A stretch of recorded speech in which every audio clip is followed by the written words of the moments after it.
when you're a little kid, you have a sort of a little image of every country. So Wales, so that's a country where they have coal mines, and the coal mines fall down on the children, right? And I thought Wales was actually Ireland, but that's another story. But Sweden, it was the Vietnam War. Because the Vietnam War was the biggest issue in America at the time when I was growing up. And the first time I heard about Sweden was really that Sweden was condemning what we were doing in the Vietnam War. So this was something everybody knew. It was very important. And then my parents were psychiatrists, one a psychiatrist, one a psychologist.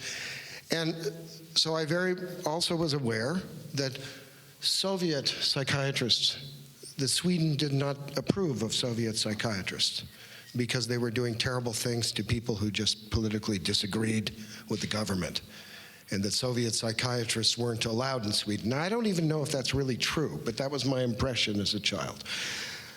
But I think this is it's not an altogether wrong impression. I mean, I'm very glad to be here because of Sweden's reputation in terms of leading human rights causes. In other words, this was not a country that I associated with. It was not a war-waging country. It was something very different. And I wanted to say something about how Sweden's responsibility here, very quickly. You know, one of the points that Harold made was that China does listen, and I think that's true, and I agree with that. I'm not sure that I fully agree with the idea that China changes its actual behavior depending on what it's hearing.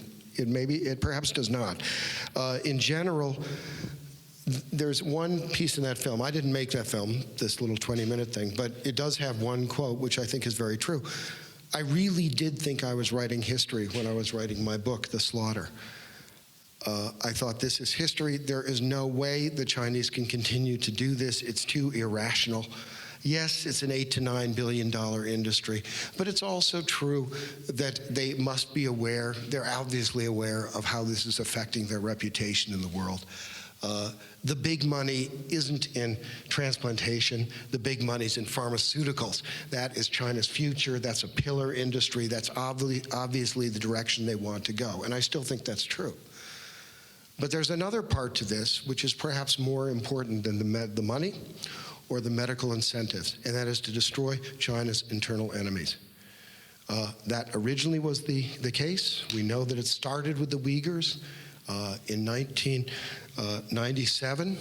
Even before Falun Gong, there was any Falun Gong crackdown. It began with the Uyghurs. It began with high-ranking Chinese Communist Party officials coming directly to Urumqi to get organs from the political wing of the Urumqi prison, right? That's where the first blood tests of political prisoners were carried out and done. These high-ranking Communist Party officials, 6 of them received their organs, they left, and they were replaced with another 6. That is how it began. And that was a medical, essentially it had been established that you could do this, and then the question became, what do you do with these massive Falun Gong population? And that was where where you do start to see a massive increase in the transplant establishment. And then in 2002, we get the first cases of house Christians, specifically Eastern Lightning. And then in 2003, the first cases of Tibetans. How do you get rid of a problem like this? Well, the Marxist method traditionally is to simply eliminate people who are a problem and who know something about an issue that you don't want exposed. And that is what I fear is going on. It doesn't matter if Xi Jinping likes Falun Gong or doesn't like Falun Gong. Perhaps he goes into his office and shuts the door and does the exercises. I have no idea. But the bottom line is Xi Jinping needs to remove this problem. And he cannot fully blame it on previous forces, other factions. So I don't know if we can save lives. And I honestly will never know that. But I do know that we can clean our hands. And that if there's any country in the world which is known for this, of telling people we need to clean our hands and we've cleaned our hands and now you need to do it, that is Sweden. There is no question. I mean, this is, you cannot wait. The European Parliament has put through this resolution, the same resolution they just put through. They did it 3 years ago. Now they're doing it again. You will not see movement here. What you will see is if you change your own policy on something as small as just medical confidentiality of patients going to other countries to get organs, if you just change that policy alone, it would ripple through the world. Okay?